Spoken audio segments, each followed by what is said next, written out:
happens today. The bullshit stops on the dyno and we'll see how we go. The Dyno Challenge is a straight test of horsepower.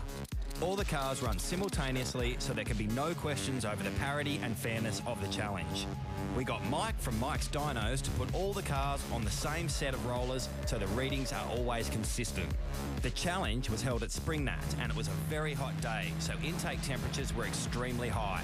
We chose the dyno as the last challenge as we didn't want you guys at home to know what horsepower the guys were making throughout the series, and we didn't want to give the owners the opportunity to wind up boost, throw in special fuels and fiddle with mixtures, in turn putting the engines in danger.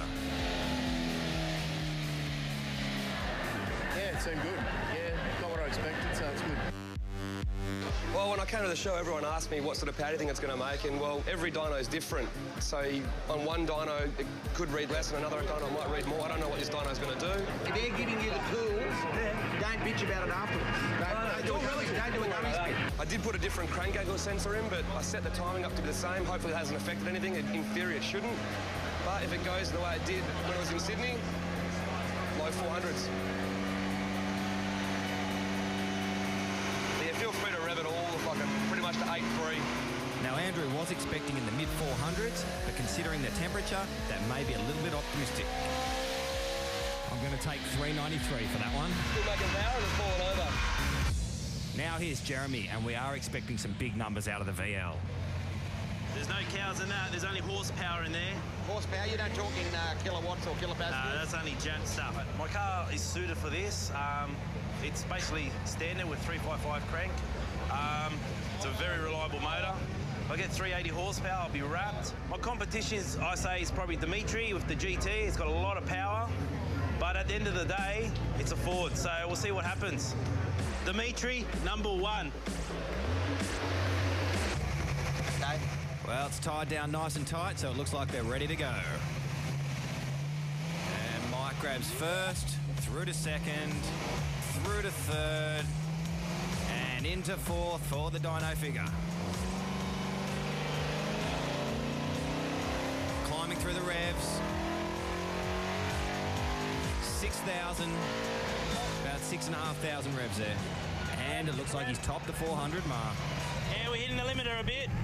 So yeah, see what times we've got. Well, I hope to do all right. I'm only expecting and hoping that I'll get over 400. I got it tuned once at 450, once at 415, so I'm hoping at least I get something like that. But this thing's more of a torque monster than a horsepower. I mean, it's got big horsepower, but it also needs a lot more things to get that high horsepower. I need a bigger manifold, I need a bigger carby before it'll get the higher horsepower. So other than that, it should do all right. Here's Andy's big Corvette up on the rollers, and as he mentioned, if this competition was about torque, he'd be a shoo-in for the win. But it's not, it's about power, so let's see how he goes. Getting the levels right, and starting to ramp up now. Plenty of revs. Ooh, and a bit of backfire through the pipes. I was hoping for over 400, and I think I got it. Now here's a car everyone's been waiting for. Now it's really important Dimitri does well in this challenge to keep himself at the top end of the competition. We know the car makes big numbers, but we're also expecting huge figures from Dom's RX-7.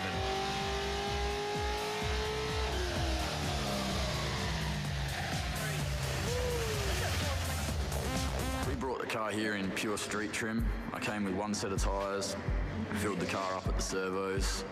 You know, I didn't bring any drag tyres, I didn't bring in anything else. I brought it the same as I drive it to work, the same as I take it to the supermarket. That's how I brought the car. In that trim, that we brought it in, it should make around 570 at the wheels. So in full race trim with race fuel and high boost, it makes 800. It doesn't make 800. We'll see what it makes now. It's in street trim, mate. Bullshit, man. No way. It's not on full boost, mate. What can I say, mate? The bullshit stops here. Get in that shed and show us. Well, it looks like Barbie's certainly thrown down the challenge. The car is, I guess, considered among the rotary community and many of the other us to be one of the toughest roaders to ever come out of SA. You know, I mean, we've done a lot of groundbreaking stuff on it, really, and we're getting some good results. And yeah. Let's see how this thing goes. Kick some ass. Come on, give us a fire. You're the man. High again. Yo. Okay, the crowds are really gathered for this one, and as you can see, it's Dom's pride and joy, and he's very particular about how it's handled. Stop at about 8.5, the power will sort of die off, so you'll find it. limiter? Well, just go, you'll feel it. Ever the pro, he's even running the water spray setup to keep intercooler temperatures down. Mate, I wish these flies were women, man. Because you got them all over you. They're sprayers, man. What? What are you doing, man? They're meant to be there. They're meant to be there, man.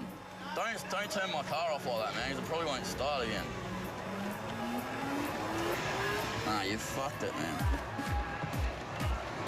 You can't turn this car off like that, man. I just turned the intercooler sprayer on, and I was telling him it's meant to be on. She was telling him, they're all telling him it's meant to be on, man. Well, Dom's very upset. Someone spotted water under the car, thought there was a problem, and told him to shut it down. No, it won't start again because you just switched it straight off. Just told him it's meant to be on, man. These things aren't meant to be shut off like that. Now he's worried that the car won't even start again. Push the accelerator flat, and you turn the computer off. That cancels the computer so it won't fuel it. Yep. All right.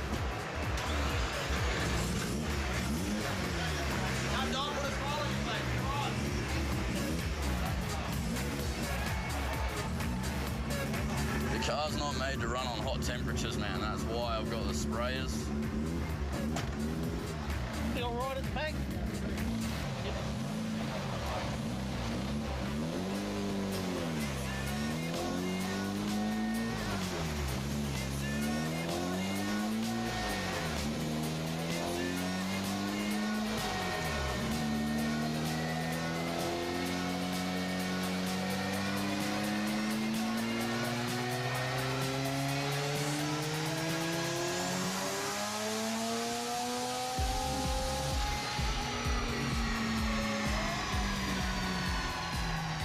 Well, that's got the Shepparton crowd pumped. That's the biggest number they've seen all day. 580 at the rear wheel. Race fuel, you're not listening, man. 800 on race fuel. No, he never said that. Whatever, he said that, man. He said that.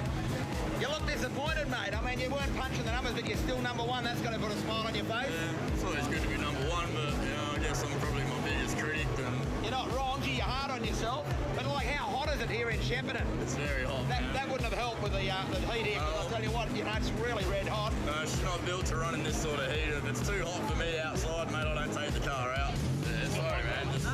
They're only doing their job, you know what I mean? It's cool. Well, Dom's apologising to Mike for getting a little hot under the collar, but is there a little bit more to this story? Man, I've been in the industry for 20 years and I've never fucking lost nothing. There's no stress.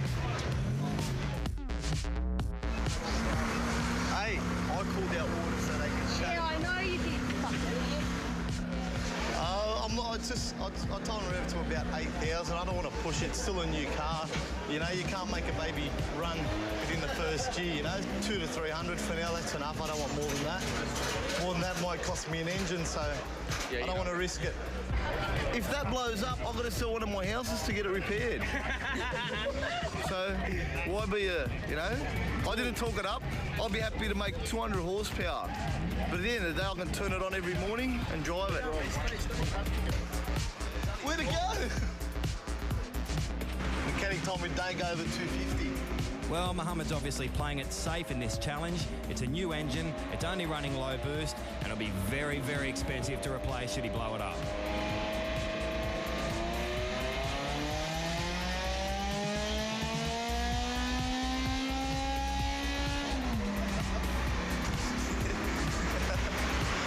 Made 100 more than what I expected. That's enough. I don't want. Yeah, it's enough, man. Fuck, I don't want to hurt it, man. 326. 340, I think. 340. 340, I don't know what I said. Nah, it's enough. Enough. After the break, it's time to see who picked up the vital points, and we'll crown Australia's first King of Cars.